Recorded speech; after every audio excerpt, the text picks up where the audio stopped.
안녕하세요. 트랜스포머즈 JS 완전 정복 과정의 15번째 주제, 실전 프로젝트 시멘틱 검색 엔진에 오신 것을 환영합니다. 단순한 키워드 매칭을 넘어 의미를 이해하는 검색 시스템을 처음부터 구축해 보겠습니다. 이번 강의에는 여러분의 이해도를 확인할 수 있는 퀴즈 8개가 포함되어 있습니다. 이번 강의에서는 10가지 핵심 주제를 다룹니다. 시멘틱 검색의 개념부터 문서 임베딩의 원리, 오펀AI API 활용 방법, 벡터 유사도 계산, 실제 검색 시스템 구현까지 살펴봅니다. 또한 성능 최적화 전략, 실전 적용 사례, 청크 분할 기법, 비용 효율화, 그리고 확장 가능한 아키텍처 설계까지 모두 학습하겠습니다. 시멘틱 검색은 키워드가 아닌 의미를 이해하는 검색 시스템입니다. 사용자가 휴가 신청을 검색하면 연차 사용, 유급 휴가 같은 유사한 의미의 문서도 자동으로 찾아줍니다. 이것이 바로 전통적인 키워드 검색과의 가장 큰 차이점입니다. 의미 기반 검색, 동의어 자동 처리, 문맥 이해라는 3가지 핵심 특징을 가지고 있습니다. 문서 임베딩을 GPS 좌표에 비유해볼까요? 텍스트를 벡터 공간의 좌표로 변환하는 과정이 바로 임베딩입니다. GPS 좌표처럼 의미가 유사한 문서들은 벡터 공간에서 가까운 위치에 배치됩니다. 벡터 공간 표현, 유사도 거리 측정, 의미적 근접성, 이 3가지 개념이 시멘틱 검색의 기초가 됩니다. 오펀AI의 텍스트 임베딩 -3 스몰 모델은 1536차원의 벡터를 생성합니다. 각 차원은 텍스트의 특정 의미적 특성을 나타냅니다. 이 모델은 빠른 처리 속도와 높은 정확도를 동시에 제공하여 실전 프로젝트에 최적화되어 있습니다. 1536개의 숫자로 텍스트의 의미를 표현한다는 것이 놀랍지 않나요? 제목과 본문을 결합하여 임베딩하는 이유는 무엇일까요? 제목만 임베딩하면 문서의 상세 정보가 부족하고 본문만 임베딩하면 핵심 키워드를 놓칠 수 있습니다. 둘을 결합하면 제목의 핵심 키워드와 본문이 상세 정보를 모두 활용하여 최적의 검색 품질을 얻을 수 있습니다. 벡터 유사도는 코사인 유사도로 계산합니다. 두 벡터가 얼마나 유사한지 측정하는 방법이죠. 값이 1에 가까울수록 의미가 매우 유사하고 0에 가까울수록 관련이 없다는 뜻입니다.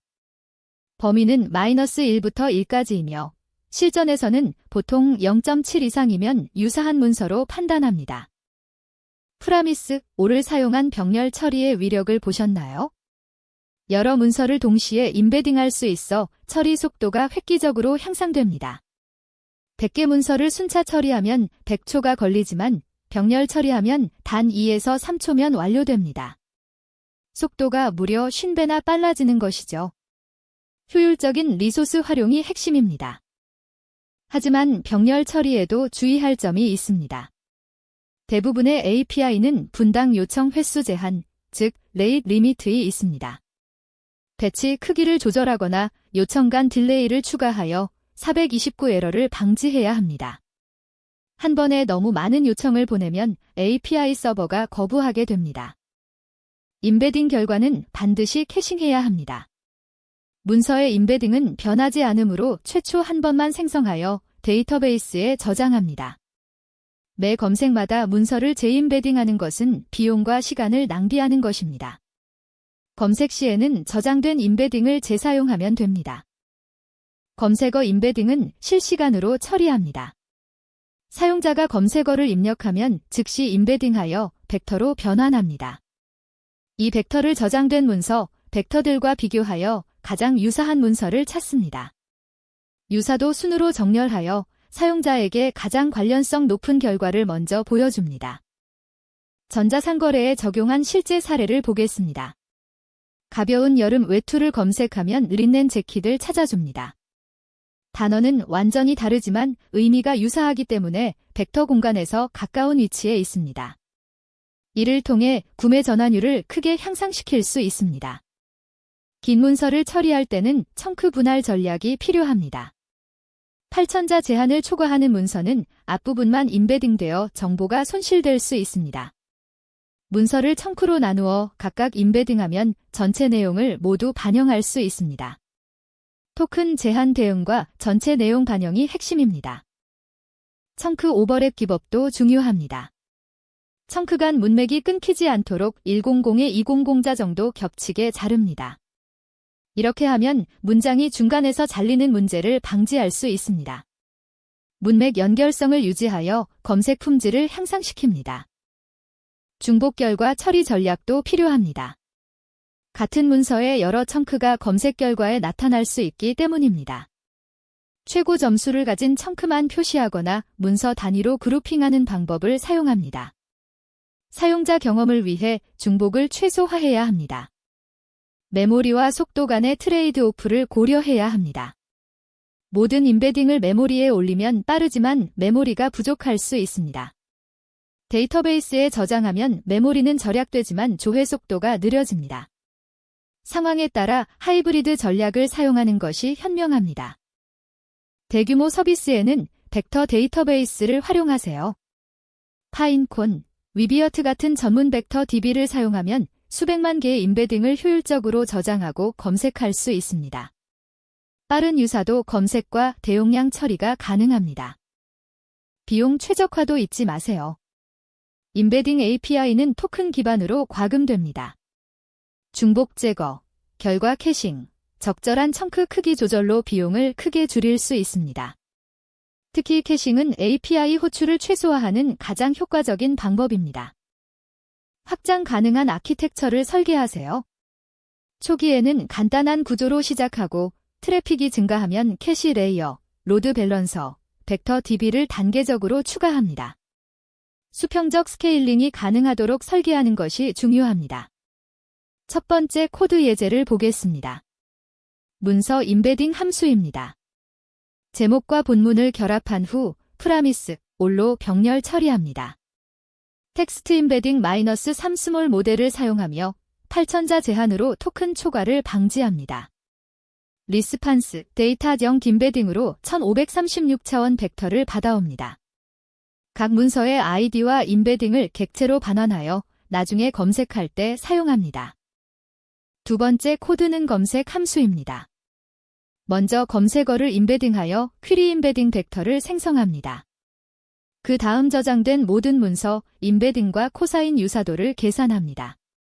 결과를 유사도가 높은 순으로 정렬하여 반환합니다. 이 간단한 구조가 시멘틱 검색의 핵심입니다. 첫 번째 퀴즈입니다. 문서 임베딩을 GPS 좌표에 비유할 때 이 비유가 설명하고자 하는 핵심 개념은 무엇일까요? 네 가지 선택지를 잘 읽어보시고 가장 적절한 답을 생각해보세요. 정답은 2번입니다. 의미가 유사한 문서들이 벡터 공간에서 가까운 위치에 배치된다는 것이 핵심입니다. GPS 좌표 비유는 문서 임베딩의 핵심 원리를 설명합니다. 마치 도시에서 카페들이 서로 비슷한 구역에 모여 있듯이 의미가 유사한 문서들은 벡터 공간에서 가까운 좌표에 위치하게 됩니다. 두 번째 퀴즈입니다. 인덱스 다큐먼트 함수에서 DOC 타이틀과 DOC 컨텐트를 합쳐서 임베딩하는 이유로 가장 적절한 것은 무엇일까요? 제목과 본문을 결합하는 이유를 생각해보세요. 정답은 2번입니다. 제목만으로는 정보가 부족하고 내용만으로는 핵심 키워드를 놓칠 수 있기 때문입니다. 제목과 본문을 합쳐서 임베딩하면 검색 품질이 향상됩니다. 두 가지를 결합함으로써 문서의 전체적인 의미를 더 정확하게 벡터로 표현할 수 있습니다. 세 번째 퀴즈입니다. 기존 키워드 매칭 검색 시스템에서 동의어 사전을 사용하는 방식의 근본적인 한계점은 무엇일까요? 동의어 사전 방식의 문제점을 생각해보세요. 정답은 3번입니다. 새로운 용어 추가와 문맥에 따른 의미 변화를 처리할 수 없다는 것이 근본적 한계입니다. 새로운 용어가 생길 때마다 사전을 계속 업데이트해야 하는 끝없는 유지보수 작업이 필요하고 같은 단어도 문맥에 따라 다른 의미를 가질 수 있는데 이를 처리할 방법이 없습니다. 네 번째 퀴즈입니다. 코드에서 텍스트 슬라이스 0, 8000을 사용한 이유와 이로 인해 발생할 수 있는 잠재적 문제점의 조합으로 올바른 것은 무엇일까요? 텍스트를 8000자로 제한하는 이유를 생각해 보세요. 정답은 2번입니다. API 토큰 제한을 고려한 것이며 긴 문서의 후반부 정보가 손실될 수 있습니다. 오픈AI API는 한 번에 처리할 수 있는 토큰 수의 제한이 있기 때문에 입력 텍스트를 제한합니다. 그러나 8,000자를 초과하는 긴 문서의 경우 후반부 내용이 잘려나가 해당 정보가 임베딩에 반영되지 않을 수 있습니다. 5번째 퀴즈입니다.